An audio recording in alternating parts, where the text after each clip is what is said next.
No hay nada que prepare a un hombre para encontrar un anillo de matrimonio que no es suyo, en su propio coche, escondido entre los pliegues del asiento del copiloto, como si el destino se burlara de ti dejándote una pista tan burda como dolorosa. Ese día no pasó nada extraordinario. No hubo una pelea, ni una mirada sospechosa, ni un silencio tenso.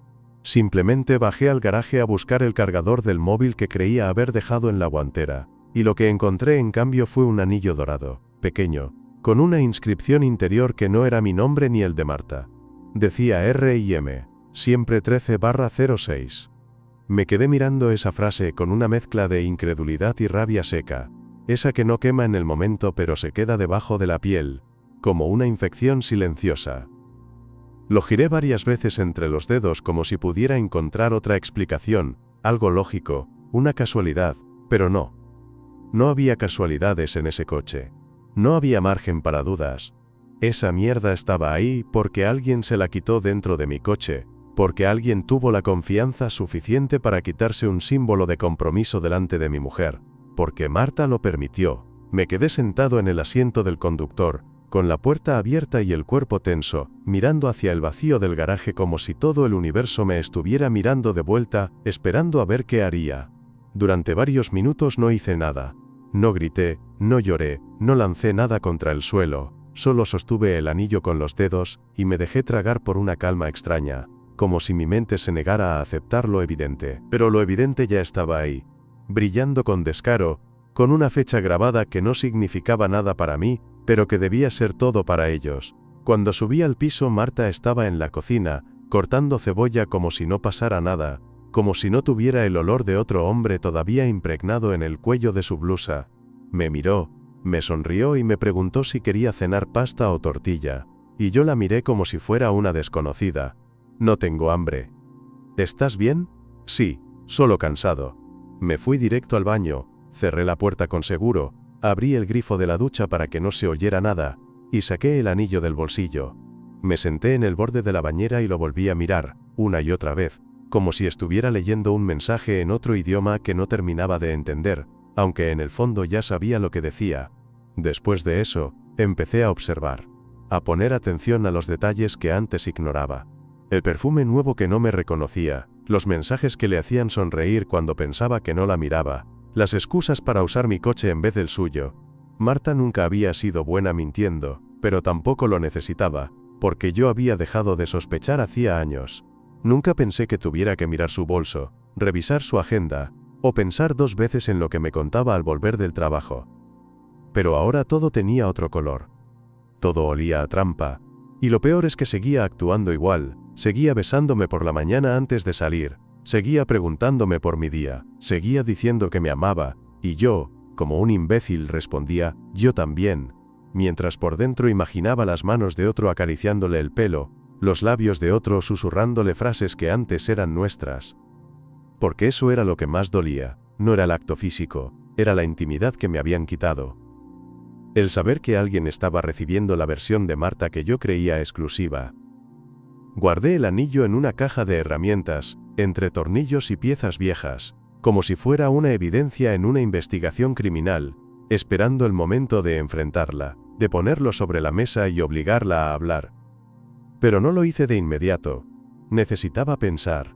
Necesitaba entender cuánto tiempo llevaba viviendo con una mentira tan grande. Y sobre todo, necesitaba saber quién carajo era R. Pasaron 5 días desde que encontré aquel anillo en el coche antes de que decidiera actuar.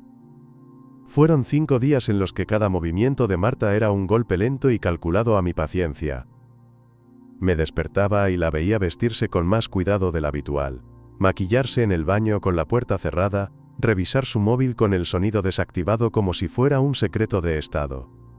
Yo me sentaba en la mesa con el café frío y la tostada sin tocar, mirando el reloj y esperando el momento en que ella se marchara para poder registrar mentalmente todo lo que había hecho, cada palabra, cada gesto, cada mirada que me dedicaba. Había pasado del desconcierto a la rabia contenida, y de ahí a la necesidad de comprobar con mis propios ojos lo que ya intuía, porque una cosa era sospecharlo, y otra ver la escena que me imaginaba cada noche cuando me metía en la cama, y ella se quedaba hasta tarde con trabajo pendiente.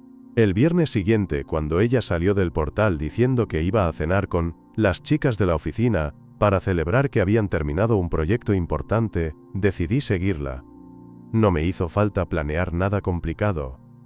Tomé mis llaves, bajé al garaje y me senté en mi coche, todavía con ese anillo guardado en la guantera como un recordatorio de por qué estaba allí. Vi cómo Marta bajaba a la calle con su bolso grande, ese que nunca usaba cuando salía conmigo porque decía que era incómodo, y se metía en su coche. Yo la dejé arrancar y la seguí a una distancia prudente, con el corazón latiéndome tan fuerte que pensaba que se iba a escuchar hasta afuera.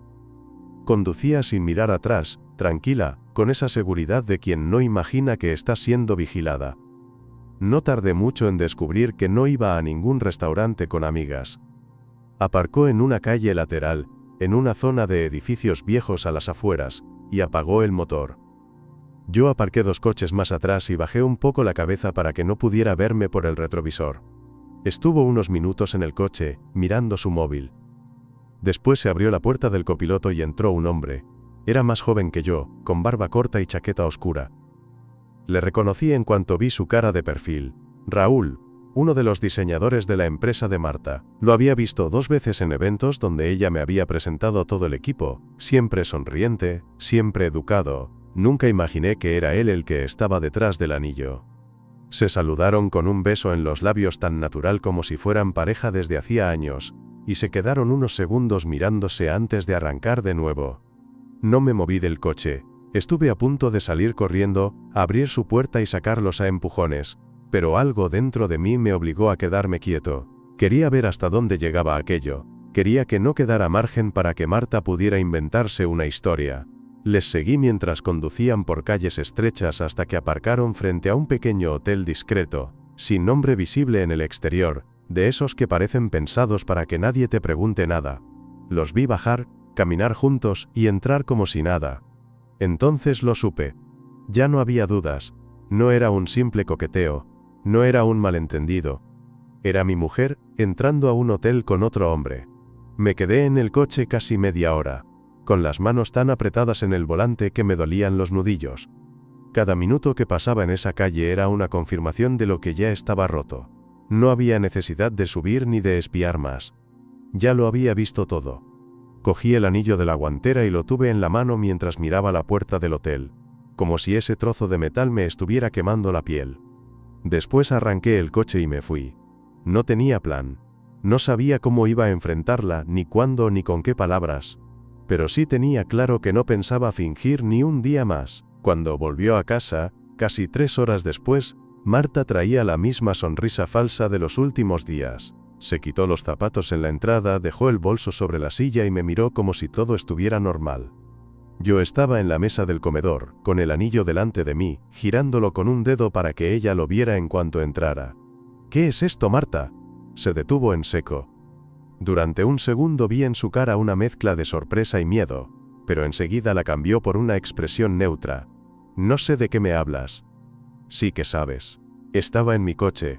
¿Lo reconoces? Mira dentro. R&M, siempre 13/06. No hace falta que me cuentes nada más. Ya sé lo que has estado haciendo». Ella tragó saliva y se acercó despacio. Cogió el anillo, lo miró sin decir nada, y luego levantó la vista hacia mí. «Antonio, puedo explicarlo. No quiero excusas. Solo dime desde cuándo». «Antonio». «¿Desde cuándo, Marta?». Su voz se rompió un poco al responder, como si se hubiera quitado una máscara que ya no podía sostener. «Desde hace unos meses». «No es lo que piensas». «Yo. Claro que es lo que pienso. Te he visto entrar en un hotel con él esta noche». Se quedó muda. Sus manos temblaban mientras dejaba el anillo de nuevo sobre la mesa. Yo no gritaba. No había gritos. Solo una calma fría que me mantenía de pie frente a ella, con todo mi mundo reducido a esa mesa, ese anillo y esas palabras. Podrías haberme dicho que estabas cansada de mí, que ya no querías seguir, que necesitabas otra vida, pero no. Has decidido engañarme. Y encima en mi coche. «Antonio, ya no tienes nada que decir. Siéntate y escucha. A partir de ahora yo decido qué va a pasar con nosotros. Tú ya tomaste tus decisiones». Marta se sentó despacio, con la cabeza gacha. Yo me quedé de pie, mirándola, sintiendo por primera vez en muchos años que ya no estaba frente a mi esposa, sino frente a alguien a quien no conocía. Sabía que ese momento era solo el principio de algo mucho más duro, pero al menos ya tenía la verdad completa delante de mí. El silencio después de su confesión era tan espeso que se podía sentir en la piel. Marta estaba sentada en la mesa del comedor, con las manos juntas delante de ella como si esperara un veredicto.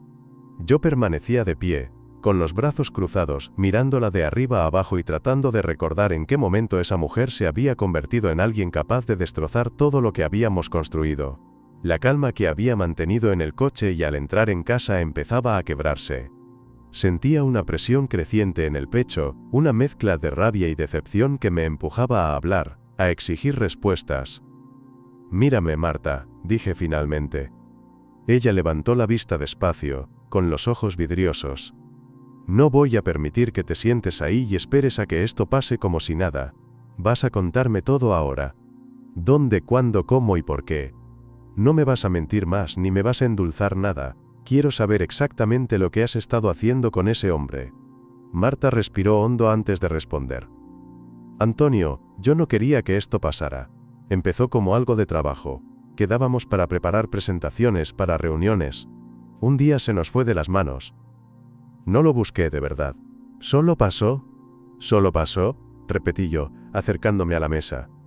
«No, Marta. Nada. Solo pasa. Quitar un anillo y meterte en un hotel con alguien no es un tropiezo. Es una decisión.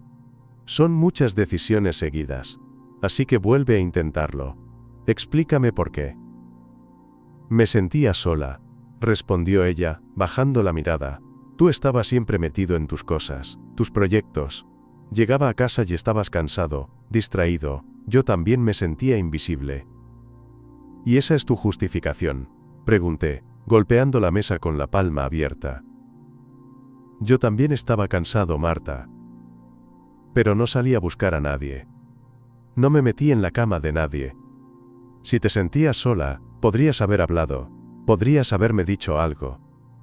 Ella se echó hacia atrás en la silla, con lágrimas resbalando ya por su cara. «Lo intenté, Antonio. Te lo dije muchas veces.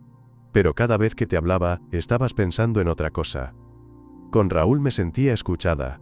Me hacía sentir que todavía valía algo». Me quedé mirándola durante varios segundos, intentando procesar cada palabra.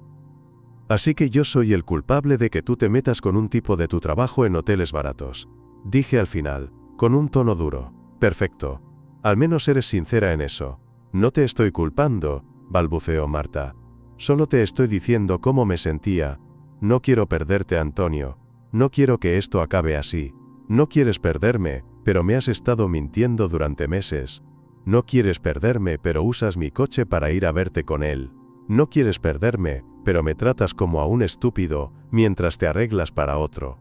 ¿Te das cuenta de lo que has hecho? ¿Te das cuenta de que has roto algo que no se puede reparar?».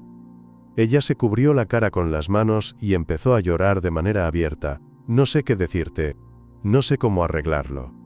«Pues vas a empezar contándome si se acabó», dije, inclinándome sobre la mesa. «Si todavía lo ves, si todavía te acuestas con él, si todavía le escribes. Vas a decirme todo, y no me vas a mentir porque ya no tienes dónde esconderte». «No he vuelto a verlo desde la semana pasada», dijo ella con un hilo de voz.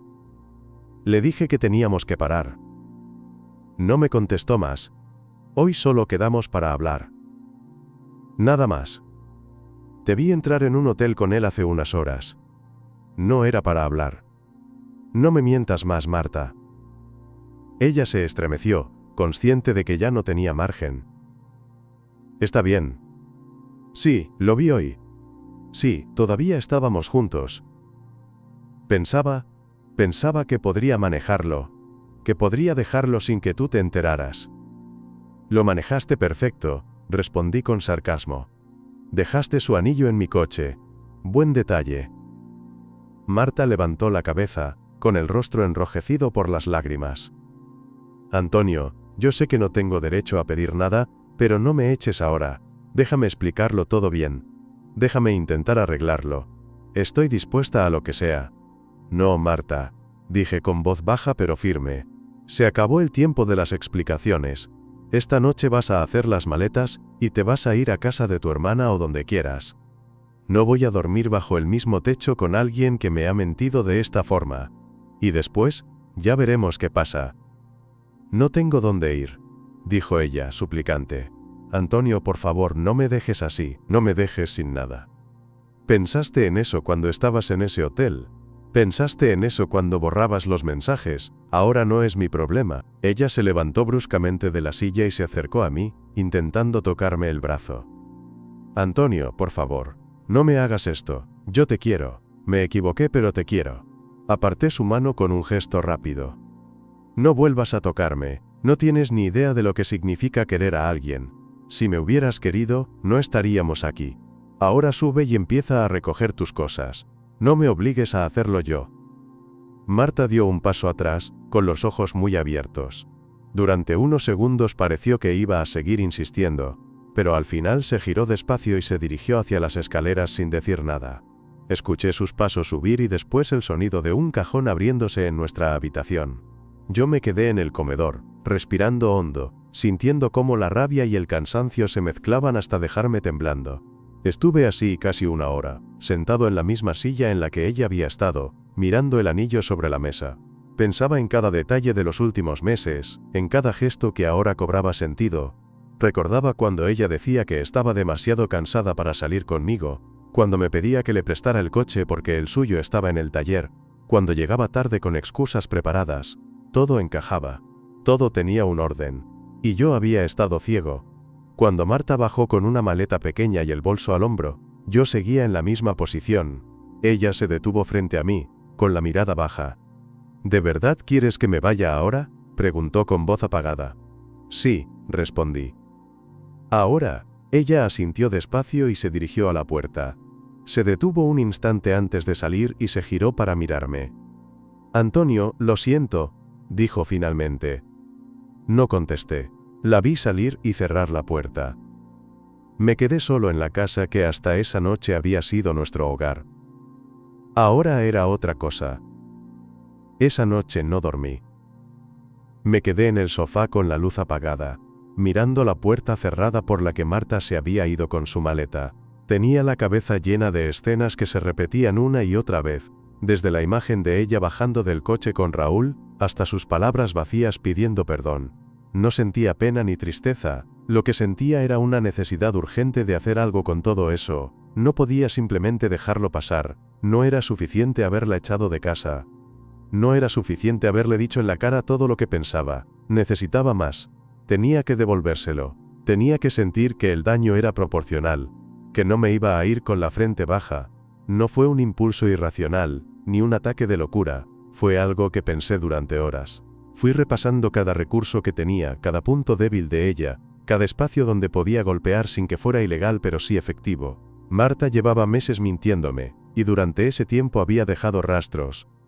La confianza que me tenía antes de todo esto jugaba ahora a mi favor. Yo sabía sus contraseñas, tenía acceso a sus correos, sus cuentas en redes, incluso su calendario del trabajo porque lo sincronizábamos para organizar nuestras semanas. No me costó nada entrar, la primera noche solo recopilé. Imprimí conversaciones, capturas de mensajes, copias de correos con Raúl que claramente no eran laborales. Había fotos que él le enviaba desde el trabajo, desde su casa, incluso una donde se veía claramente que estaban juntos en una terraza tomando algo, una imagen tomada por ella con su móvil, que luego le mandó con un simple "noche perfecta". Guardé todo eso en una carpeta que llamé Documentación A. No tenía todavía claro a quién iba dirigida, pero sabía que alguien iba a recibirla. Al día siguiente llamé a un amigo mío que trabaja en administración pública, uno de esos tipos discretos que no hacen preguntas pero sabe cómo mover papeles. Le pedí ayuda para redactar un documento con detalles específicos de la relación extralaboral entre Marta y Raúl, indicando claramente cómo se podría interpretar como una conducta impropia dentro del entorno profesional. No necesitaba una denuncia, solo un aviso. Quería que llegara a los supervisores de Marta en forma de mensaje anónimo, acompañado de las pruebas. No era algo que pudiera llevarla a juicio, pero sí podía arruinarle el ambiente de trabajo, la imagen, e incluso poner en riesgo su contrato si la empresa decidía cortar por lo sano. Después pasé a la parte más personal. Tenía en el armario un par de cajas con recuerdos compartidos, fotos, cartas antiguas. cosas que habíamos guardado durante años. Marta siempre decía que eran cosas que no quería perder. Pues bien, decidí devolverle cada uno de esos objetos, pero de una forma que no pudiera ignorar. Fui a una tienda de copistería e imprimí las fotos de ella con Raúl en alta calidad, las mismas que ella me había dicho que nunca existían. Las intercalé entre las fotos familiares, en los álbumes de cumpleaños y viajes. Cada página que ella pasara iba a tener una sorpresa. Metí todo en una caja de cartón bien sellada, y la dejé en casa de su hermana con una nota que decía: tus recuerdos, y los nuevos que conseguiste. No necesitaba escribir más. El siguiente paso era hablar con su familia. No con intención de armar un espectáculo, pero sí de contar mi versión antes de que ella empezara a repartir su historia modificada. Llamé a su madre primero. Me atendió con tono amable, sin saber nada aún. Le pedí 5 minutos para explicarle algo importante y fui directo. Le conté lo que había pasado, sin insultos, sin gritos, solo con hechos. Le dije que Marta había estado viéndose con otro hombre, que tenía pruebas y que no se trataba de una crisis pasajera, que yo había hecho todo lo posible por mantener el matrimonio y que no pensaba ocultarlo. Su madre se quedó en silencio unos segundos. Luego me dijo que no sabía qué decir, que estaba en shock. Me agradeció por ser honesto y colgó. Lo mismo hice con su padre. La reacción fue más dura. Me dijo que no le sorprendía del todo, que Marta había cambiado mucho en el último año, que cada vez que hablaban, la notaba distante, como si viviera en otra vida. Me pidió disculpas, como si él tuviera que hacerlo por ella. Le dije que no necesitaba disculpas, que solo quería que supieran la verdad. La última parte fue Raúl. No tenía intención de enfrentarlo físicamente, ni de buscar un escándalo, pero sí quería que supiera que lo sabía todo. Conseguí su número personal. Marta lo tenía guardado en su cuenta de Google que yo todavía podía ver, y le mandé un mensaje. Sé todo. Tengo fotos, mensajes, correos. Espero que haya valido la pena. No respondió. Lo leí varias veces y lo dejé ahí. No necesitaba su respuesta. El mensaje no era una advertencia, era un cierre. Pasaron 2 días más sin contacto con Marta. Luego recibí un correo de ella, corto, donde me pedía hablar, pedía que reconsideráramos la situación, decía que estaba arrepentida. No respondí. Yo ya había hecho lo que tenía que hacer. No por venganza vacía, sino porque necesitaba equilibrar el daño. Quería que sintiera que las consecuencias no se evitaban con llanto ni disculpas vacías. Quería que, cuando pensara en lo que hizo, no pudiera recordar solo los momentos bonitos con Raúl, sino también lo que perdió. Esa noche, por primera vez desde que todo empezó, dormí de corrido. Una semana después de que Marta se fuera de casa y de que yo llevara a cabo todo lo que había planeado, recibí su mensaje más directo. Esta vez no me escribía para pedirme perdón ni para justificar lo que había hecho. Me pedía hablar en persona, me decía que no era para volver, que no iba a insistir, que solo quería que habláramos una última vez sin reproches, sin gritos, con calma. Decía que merecíamos cerrar esto mirándonos a la cara. No respondí al instante. Lo leí 2 veces, lo dejé sin contestar y salí a caminar. 15 minutos después, le dije que viniera al piso esa tarde. Nada de cafeterías ni lugares neutros. Quería que se sentara en la misma silla en la que negó todo, y que escuchara sin escapatoria. Ella llegó puntual, con una bolsa en la mano que no me interesó revisar. Abrió la puerta con la copia que aún tenía, aunque yo ya había cambiado la cerradura, y la miré desde el pasillo sin decir nada. Se detuvo en la entrada, insegura, hasta que le señalé el comedor. Caminó con pasos lentos, como si pisara terreno desconocido, aunque había cruzado esa casa cientos de veces. Se sentó sin decir palabra. Yo me mantuve de pie, al otro lado de la mesa, sin intención de acercarme. «No vengo a discutir», dijo por fin, con la voz apagada. «Solo quiero hablar contigo como personas adultas. Sé que todo esto ya está roto, pero quería decirte algunas cosas». «Habla», respondí, sin suavizar el tono. Marta se quedó en silencio unos segundos, probablemente organizando mentalmente lo que iba a decir. Luego levantó la vista y empezó. «Lo que hice no tiene excusa. No te lo voy a justificar otra vez porque ya lo sabes todo. No fui sincera contigo, te fallé y lo admito. Me equivoqué por cobarde, por no saber afrontar las cosas cuando empezaron a ir mal. No era feliz, pero en vez de enfrentar eso contigo, busqué escape en algo que solo lo empeoró. lo sé. Y no estoy aquí para pedirte que me perdones ni para que reconsideres nada. Solo quería mirarte y decirte que, aunque no parezca, me duele haberte fallado así. Me crucé de brazos sin responder. Ella lo notó pero continuó.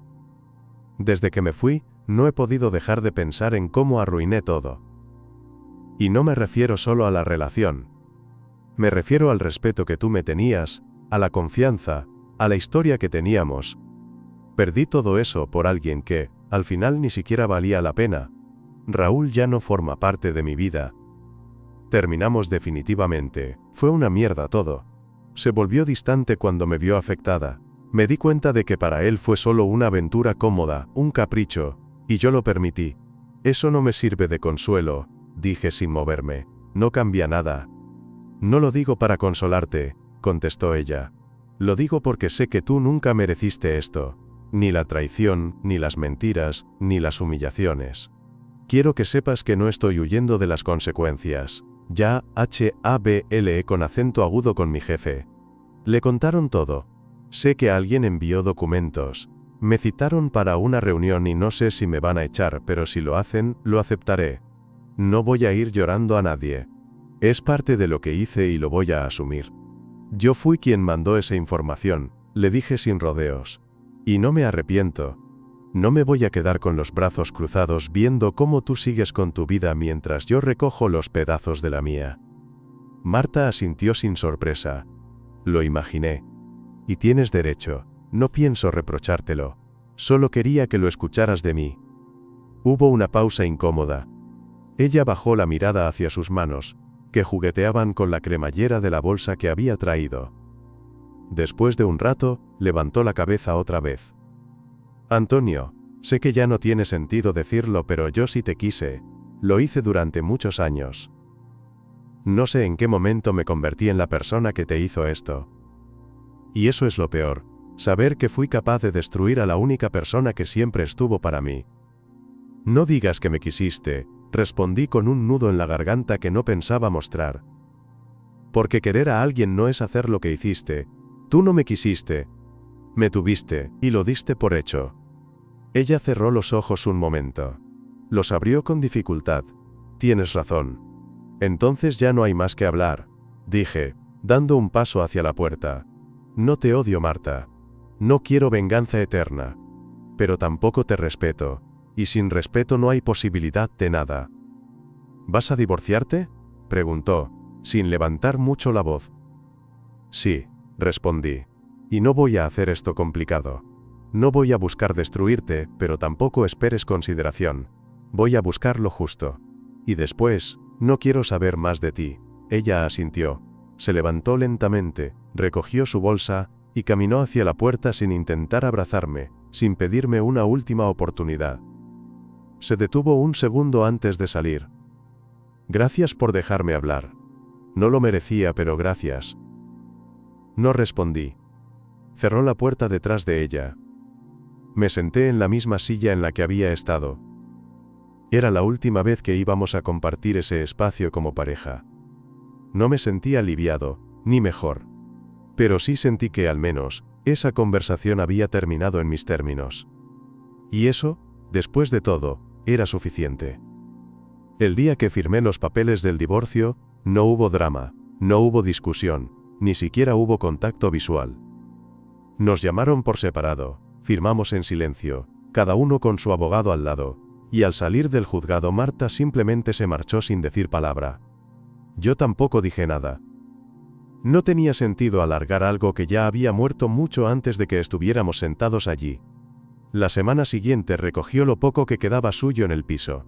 Me dejó un mensaje diciendo que había pasado temprano por la mañana y que no había querido molestar. Lo agradecí.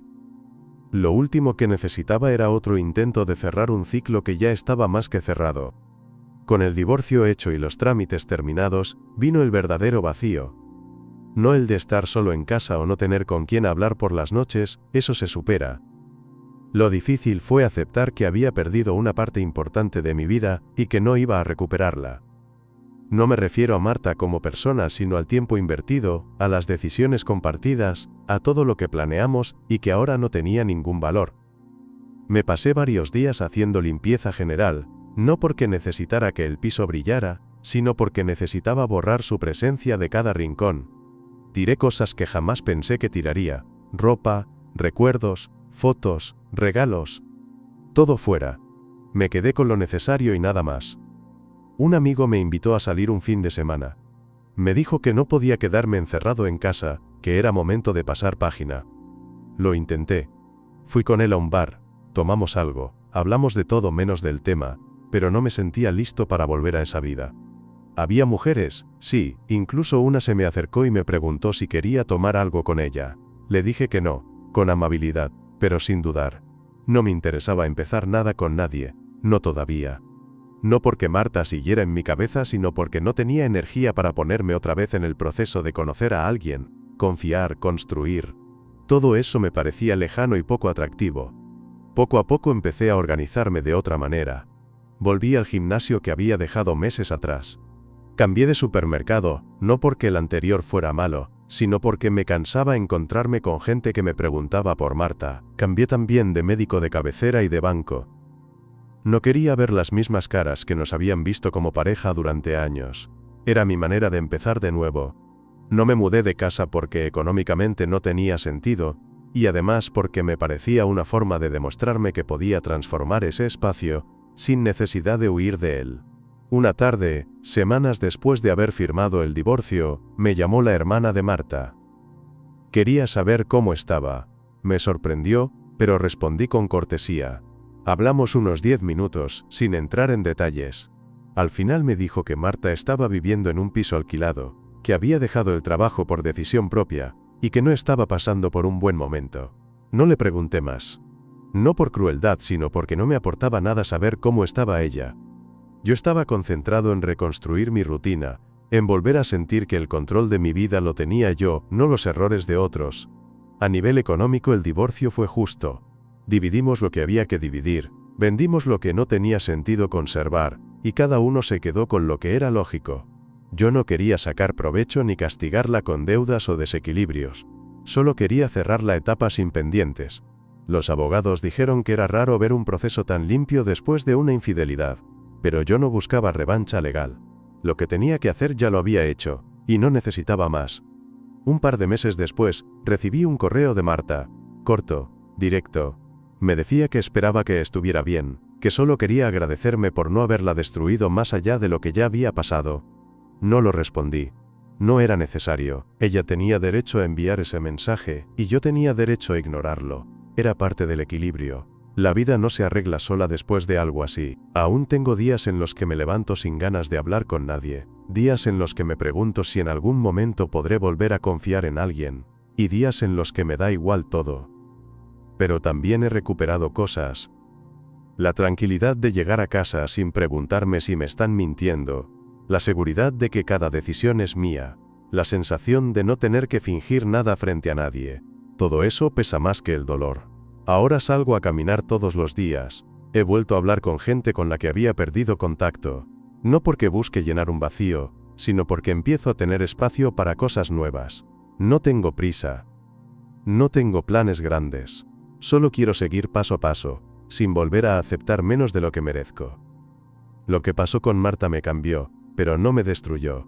Aprendí que uno puede sobrevivir a lo que parece insoportable, si no se queda esperando que las cosas se arreglen solas.